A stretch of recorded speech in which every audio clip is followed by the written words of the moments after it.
If your agency is comparing Samsara and Motrix, start by defining what your platform needs to optimize first. This decision is usually less about who has more features and more about operational center of gravity. For many teams, Samsara enters the conversation as a telematics-led platform. Motrix is framed as a maintenance-first platform for transit and paratransit operations.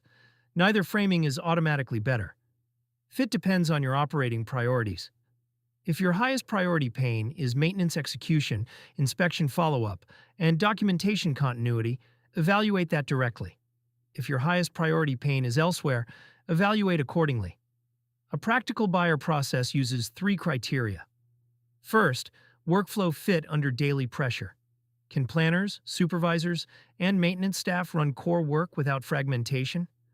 Second, defect to resolution continuity. When inspections identify issues, does the workflow move cleanly into corrective action and closure tracking?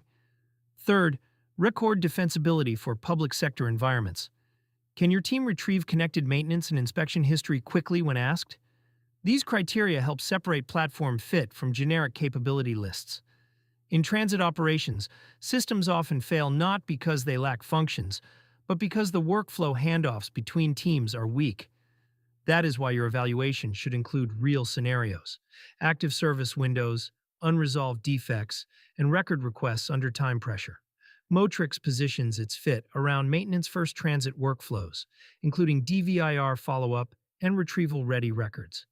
If your team is currently running product demos, use the Samsara versus Motrix comparison page in the description as your scorecard.